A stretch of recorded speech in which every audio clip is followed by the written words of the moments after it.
అందరికీ నమస్కారం అండి. చాలామంది అభ్యర్థులు ఇంకా నాకు మెసేజ్ చేస్తున్నారు. కట్ ఆఫ్ ఎంతుంటుంది? ఇంకా వాళ్ళకు ఆహ్, బ్రా కన్‌ఫ్యూజన్‌లో ఉన్నారు.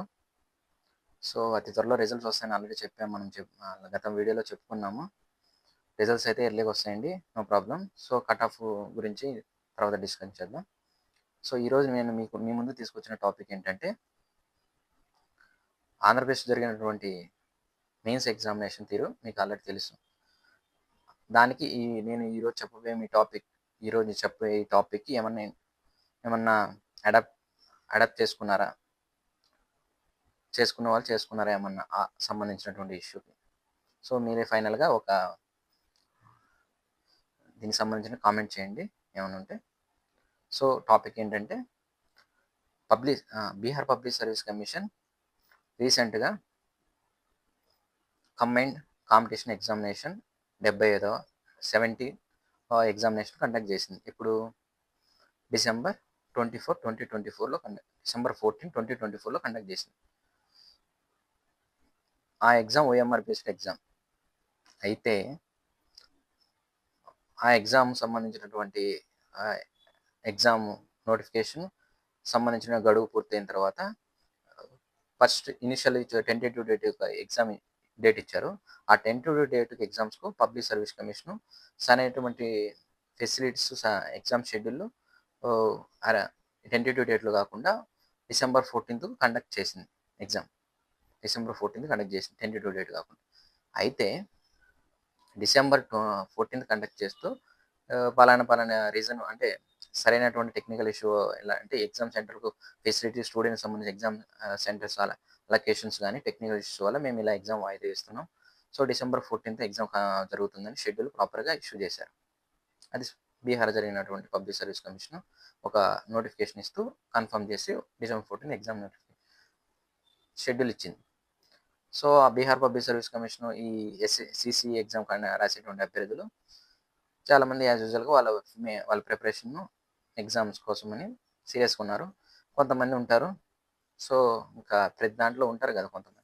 వాళ్ళేం చేశారంటే, ఆ డేట్‌కి రాయటానికి వీళ్ళు సిద్ధంగా లేరు. సో, వీళ్ళేం చేశారు, డిసెంబర్ 14 ఎగ్జామ్ జరగదు. జనవరి 20 జనవరి 19 జరుగుతది 2025లో అని వీళ్ళొక డేట్‌కు సర్క్యులేట్‌గా మార్కెట్‌లోకి వదిలారు ఆ డేట్. రూమర్స్. తెలిసిందే కదా టెలిగ్రామ్స్, సోషల్ మీడియా. కొంతమంది అభ్యర్థులు అలా జరుగుతుంది. కొంతమంది డిలేగా ఉండి నష్టపోయిన వాళ్ళున్నారు. వీళ్ళు ఎలా ఫిక్స్ అయిపోయారో ఎగ్జాము ఆ వాయిదాతోనే వీళ్ళు క్రియేటర్స్ వీళ్ళు సెపరేట్‌గా ఉంటారు ప్రతి దాంట్లో. సో, ఫైనల్‌గా ఎగ్జామ్ జరిగింది. ఇప్పుడు డిసెంబర్ 14 మళ్ళా ఎగ్జామ్ నోటిఫికేషన్ ముందు కూడా పబ్లిక్ సర్వీస్ కమిషన్ కన్ఫర్మ్ మళ్ళీ చెప్పి మేము యాజ్ యూజువల్‌గా షెడ్యూల్ ఫాలో అవుతున్నాము. అది ఎలాంటిది ఏం లేదు, తావు లేదు వాయిదాగాని కన్ఫర్మ్ చేస్తూ ఎగ్జామ్ నిర్వహించింది. అయితే బీహార్ పబ్లిక్ సర్వీస్ నిర్వహించినటువంటి ఎగ్జామ్ ఓఎంఆర్ బేస్డ్ ఎగ్జామ్. ఒక్కొక్క ఎగ్జామ్ సెంటర్స్‌కి అందరూ చేరుకున్నారు. 272 మెంబర్స్ ఒక ఎగ్జామ్ సిట్టింగ్ కెపాసిటీ ఉన్నటువంటి రూమ్‌లో కూర్చొని వాళ్ళు ఎగ్జామ్ రాస్తున్నారు. వాళ్ళకి అందరికీ ఓఎంఆర్ ఇష్యూ చేశారు. సంబంధించినటువంటి ప్రశ్న పత్రాలు సంబంధించిన బాక్స్‌లో ఓఎంఆర్ బేస్డ్ సీల్ కవర్‌లో వస్తుంది. ఆ బాక్స్‌లోంచి తీసి ఇస్తున్నారు. ఆ బాక్స్‌లో ఉన్నట్టు క్వెషన్ పేపర్స్ కెపాసిటీ 192. ఇక్కడేమో 272 మెంబర్స్ ఆల్‌మోస్ట్ 80 క్వెషన్ పేపర్స్ తక్కువైనాయి. పక్క రూమ్‌లో ఉన్నటువంటి రూమ్‌లోంచి సిబ్బందెళ్లారు. క్వెషన్ పేపర్స్ తీసుకురావడానికి. ఆ క్వెషన్ పేపర్ వీళ్ళకి ఇష్యూ చేద్దామని ఉన్నారు. ఈ గ్యాప్‌లో వీళ్ళు ఉంటారు గదా! కొంచెం మంది ప్రతి దాంట్లో. వాళ్ళేం జేశారు, ఏదో విధంగా జేసి దీన్ని ఎగ్జామ్ ఎలా రద్దు చేయాలి, మేము ఆల్రెడీ ప్రాపర్‌గా ప్రిపేర్ అవ్వలేకపోయాం. అంటే ప్రిపేర్ అంటే వాళ్ళని ఎలాగైనా రద్దు చేయాలి ఏదో ఉంటది గదా! వాళ్ళ మైండ్‌లో. ఆ క్వెషన్ పేపర్స్ ఇన్విజిలేటర్ దగ్గర ఉన్న క్వెషన్ పేపర్‌లన్నీ తీసి గందరగోళంగా వాటిని లాక్కెళ్ళి ఆహ్, వాళ్ళ బ్యాచ్ ఉంటుంది గదా! ఆ ఎగ్జామ్స్ బాపు అనే ఎగ్జామ్ సెంటర్‌లో ఇష్యూ జరిగింది. అవన్నీ తీసుకొని వాళ్ళు బయటికి వదిలి 300-400 మంది చేశారిది. ఎగ్జామినేషను లీకేజ్‌లు అవకతవకలు జరిగినాయని జెప్పేసి రూమర్ స్ప్రెడ్ చేసి ఇష్యూ చేశారు. కొంతమంది ఎగ్జామ్స్ హాల్‌లో ఉన్నవాళ్ళు రాసుకున్నారు. వాళ్ళు ప్రశాంతంగా. కొంతమంది వేరే వేరే సెంటర్‌లో ఉన్నవాళ్ళు ఈ విషయం తెలియదు కదా! అప్పుడే స్ప్రెడ్ కాబట్టి వాళ్ళకు సోషల్ మీడియా లోపల ఉన్నారు కాబట్టి తెలవలేదు కాబట్టి. తర్వాత బయటకొచ్చిన తర్వాత 2:00 ఇష్యూ ఇదైపోయింది. సీరియల్ రాసేవాళ్ళు నిజమేమో జరిగిపోయింది వాళ్ళ ఆందోళన. ఇలాంటిదేం జరగలేదని జెప్పేసి సంబంధించినటువంటి ఉన్నతాధికారులు చెప్పారు. ఫైనల్‌గా స్టేట్మెంట్ ఇచ్చారు. సంబంధించినట్టు ఎగ్జామ్ కొంచెం డిలే జరగటం వల్ల సంబంధించి వాళ్ళకి టైం అడిషనల్‌గా ఇవ్వట్టు ఎగ్జామ్ ప్రాపర్‌గా కండక్ట్ చేసి ఎలాంటిది ఏం లేదు. ఈ రూమర్స్ క్రియేట్ చేసి ఇలాంటి చేసిన వాళ్ళ మీద బీహార్ గవర్నమెంట్ తగు చర్యలు తీసుకొని పబ్లిక్ సర్వీస్ కమిషన్ యాక్షన్ తీసుకుంది. సో, ఇక్కడ జరిగినటువంటి తీరు మీకు ఆల్రెడీ అర్థమైపోయి ఉంటుంది. బీహార్ పబ్లిక్ సర్వీస్ కమిషన్ ఫైనల్‌గా సంబంధించిన ఎగ్జామ్ సెంటర్ డీఎం గారు అదే సూపరింటెండెంట్ గారు ఏం చేశారంటే సుఖ్పాల్ సింగ్ అనే అతను ఏం చేశారంటే ఆయన ఎక్స్ప్లెనేషన్ ఇస్తూ చెప్పారు. ఇలాంటిది అలా అవకతవకలు ఏం జరగలేదు అని చెప్పి ఇది ఉన్నప్పుడు వీళ్ళు అంత మూవ్‌మెంట్ లాగొచ్చి గందరగోళంలో అంటే ఆయన పేపర్ స్టేట్మెంట్ అదే మీడియా స్టేట్మెంట్ ఇస్తున్నప్పుడు క్రౌడ్ అంతా ఎక్కువైపోయి ఆయన అస్వస్థతకు గురైపోయారు. హార్ట్ పేషెంట్ అవ్వటం వల్ల హార్ట్ స్ట్రోక్ వచ్చి పడిపోయారు. ఆయన్ని తీసుకెళ్దామని అంబులెన్స్‌లో వెళ్తుంటే ఈ క్రౌడ్ వల్ల టైంకి చేరుకోకపోవడం వల్ల ఆయన చనిపోయారు. సంబంధించిన నివేదిక పూర్తిగా సంబంధించి దర్యాప్తు చేసి ఇవ్వమని చెప్పేసి పబ్లిక్ సర్వీస్ సబ్మిట్ చేయమని పబ్లిక్ సర్వీస్ అది ఇస్తే ఉన్నతాధికారులు దానికి సంబంధించి దర్యాప్తు చేసి ఇలాంటిది సంబంధించిన నివేదిక ఇచ్చారు. అది ప్రాసెస్ అయిపోయింది. అది బీహార్‌లో జరిగినటువంటి ఇష్యూ. మన ఆంధ్రప్రదేశ్‌లో తీసుకుంటే వీళ్ళు కూడా ఒక డేట్ ఫిక్స్ అయిపోతారు. వాయిదా ఏమని చెప్పేసి అది టైంకి వాయిదా పడిపోతే ఏదో ఒక క్రియేటర్స్ చెప్పాం కదా! గతంలో మనం లాస్ట్ వీడియోలో. వీళ్ళు రెడీగా ఉండరు. ఇలా ఒక బూచిలాగా చూపించి ఏది రోస్టర్ మిస్టేక్ అని చెప్పేసి మళ్ళీ ఎగ్జామ్ నోటిఫికేషన్ రద్దవుతుందని అని చెప్పేసి అందరిని సీరియస్ లాగేసి ఇలా గందరగోళం చేశారు. వాళ్ళు సీరియస్ ఇప్పుడు రిలీజ్ అయ్యి పోయాం మోసం అని చెప్పేసి కొంతమంది బాధపడి మెసేజ్ చేస్తున్నారు. ఇంకా అప్పుడు జరిగిన సిచ్యువేషన్ ఇప్పుడు ఇప్పుడు ఈ వీడియో చూసిన తర్వాత అందరికి అర్థమైంది. ఇది మన ఎగ్జామ్‌కు 2 నెలలు జరిగిన ముందు హిందూ పేపర్‌లో వచ్చినటువంటి ఆర్టికల్ ఇది.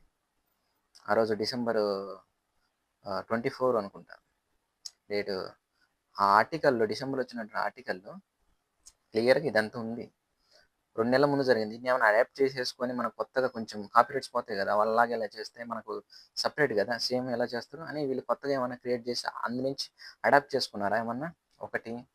నెక్స్టు ఎగ్జామ్ ముందు దీన్ని మేము రేపు మార్నింగే రాస్తాం, 1 వీక్‌లో రాస్తాం, 1 మంత్‌లో రాస్తాం అని చెప్పేసి అంత కమిట్మెంట్ స్ట్రాంగ్‌గా అన్నవాళ్ళు, ఈరోజు ఎగ్జామ్ అయిపోయిన తర్వాత మాట తీరు మారింది. అంటే రీనోటిఫికేషన్ కరెక్షన్ చేయమన్న వాళ్ళు ఇప్పుడు రద్దయిట అంటే ఎగ్జామ్ మీరు రెడీగా లేకపోతే ఎగ్జామ్ సరిగ్గా రాయలేకపోతే ఎగ్జామ్ రద్దు చేయాలా? 2 తర్వాత 3 తర్వాత వీళ్ళకి నచ్చినప్పుడు డేట్లు ఇవ్వటం, వీళ్ళకి నచ్చినట్టు మార్పులు చేర్పులు చేయటం, వీళ్ళకి నచ్చినటువంటి విధానంగా నడుచుకోవడం పబ్లిక్ సర్వీస్ కమిషన్ స్వతంత్ర సంస్థ కదా!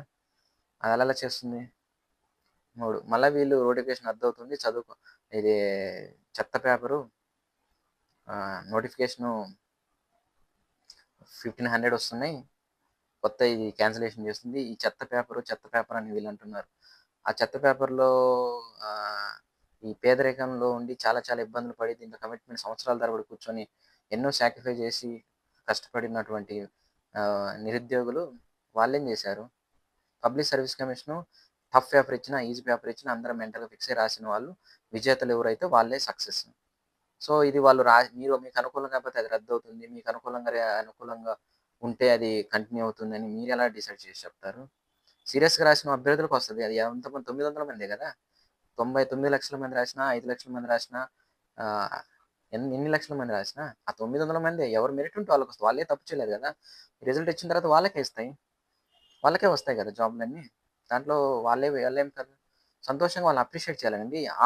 ఆ మున్సిపల్ పేపరు నేను చూసాను మెసేజ్‌లో. అదేదో గ్రూప్ ఉందంట. గ్రూప్‌లో చూసాను నేను. నాయి గూడా సర్క్యులేట్ ఎవరో ఫార్వర్డ్ వస్తాయి నాకు.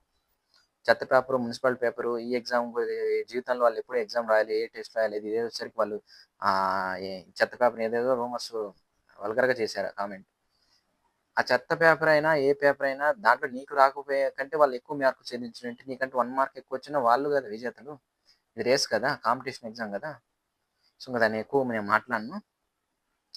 సో, ఇలాంటి క్రియేటర్స్ ఉంటారు. ప్రతి నోటిఫికేషన్‌లో గతంలో 2016లో గూడా ఈ టీచర్లు వీళ్ళు బ్యాచెస్ ఎగ్జామ్ లాస్ట్ మూమెంట్‌లో వచ్చి అశోక్ నగర్‌లో ఉన్నటువంటి గాంధీనగర్‌లో పార్క్‌లో మళ్ళీ మూవ్‌మెంట్ చేశారు. అప్పుడు గూడా కొంతమంది రెచ్చగొట్టి స్టడీ హాల్‌లో పక్కన చదువుకుంటుంటే రెచ్చగొట్టి అందరిని లాగి ఇది జేసి నోటిఫికేషన్ ఇదింది. అప్పుడు కూడా మూవ్‌మెంట్ చేశారు. అప్పుడు 2016లో. 2019లో నాకంత ఐడియా లేదు. అప్పుడేం జరిగిందో తెలంగాణ ఆల్రెడీ చూసే ఉంటాం. తెలంగాణ ఎన్ని సార్లు వాయిదాలు పడ్డాయో. ఇంకా ఇప్పుడు గూడా హ్మ్. వాయిదాల మీద వాయిదాలేస్తే ఆల్రెడీ ఎగ్జామ్ ఇంకో 1, 2 మంత్స్ వాయిదా పడితే ఎగ్జామ్ గాని, గ్రూప్ 2 గాని, నెక్స్ట్ ఎస్సీ కమిషను షెడ్యూల్ అని జెప్పేసి ఎస్సీ కమిషను రిపోర్ట్ అనేది తీసుకొని మళ్ళీ దాన్ని ఏదో విధంగా ఎగ్జామ్స్‌ని మళ్ళీ వాయిదా అంటారు. ఆ ఎస్సీ కమిషన్ అంటే అది ఎప్పుడవుతదో తెలియదు. అలా అలా ప్రొలాంగ్ అవుతుంటుంటూ సంవత్సరాల తరబడి అవుతాయి. అప్పుడు ఎవరి భవిష్యత్తు ఏందో అందరి జీవితాలు క్వెషన్ మార్క్ అయిపోద్ది. ఎగ్జామ్ యాజ్ యూజువల్‌గా పబ్లిక్ సర్వీస్ కండక్ట్ చేయబట్టి ఇప్పుడు సిన్సియర్ చదువుకున్న స్టూడెంట్స్ గాని, సో, వ ఎవ ఒకవేళ సామర్థ్యం లేకపోతే ఎగ్జామ్ సరిగ్గా వేరే పెర్ఫార్మ్ చేయలేకపోయిన వాళ్ళు గాని, వాళ్ళు మళ్ళీ ప్రిపేర్ అయ్యి మళ్ళీ ఇంకా బెటర్ దెన్ వాళ్ళ లోపాలన్నీ సరి చేసుకొని, ఇంకా మంచిగా వాళ్ళ యొక్క లోపాలను ఓవర్‌కమ్ చేసుకొని మంచి సక్సెస్ సాధించడానికి ఈ గ్రూప్ 1 సాధిస్తది. గ్రూప్ 2 రాకపోతే వాళ్ళకి. సివిల్ సాధించినోళ్ళున్నారు. వేరే వేరే సెక్టార్‌లో సక్సెస్ అయిన వాళ్ళున్నారు. అది కదా! వాళ్ళ టైమ్ వేస్ట్ అక్కడే స్టక్ అయిపోయి వాయిదాల మీద వాళ్ళ జీవితం అంతా సందిగ్ధ పడేదానికంటే ఎగ్జామ్ నిర్వహించడం బట్టి తర్వాత ఎగ్జామ్ రిజల్ట్స్ ఎవరు సక్సెస్ మంచిగా రాసిన వాళ్ళకొస్తాయి జాబ్స్. అది ఎవరైనా గాని. సో, వాళ్ళందరికీ నా all the best. Thank you. So, ఇలాంటి రూమర్స్ ప్రతి నోటిఫికేషన్స్ దగ్గర పడే టైంలో రూమర్స్ అన్ని క్రియేట్ అవుతుంటాయి. స్ప్రెడ్ చేస్తుంటుంటారు. ఇలాంటి సోషల్ మీడియా ఎక్కువైంది. ఇప్పుడు ఇంకా ఎక్కువవుతుంది కాబట్టి, సో, ఏది కరెక్ట్, ఏది రాంగు అని చ మీరు తీసుకున్న నిర్ణయం మీ భవిష్యత్తు ఇప్పుడు తీసుకున్న నిర్ణయాలు మీ భవిష్యత్తు మీద ఆధారపడి ఉంటాయి కాబట్టి, ఏది కరెక్ట్, ఏది రాంగ్ అని మీ యొక్క విచక్షణ ఆలోచించి తగు నిర్ణయం తీసుకొని జీవితంలో ముందుకెళ్ళాలని ఆశిస్తున్నాను. Thank you.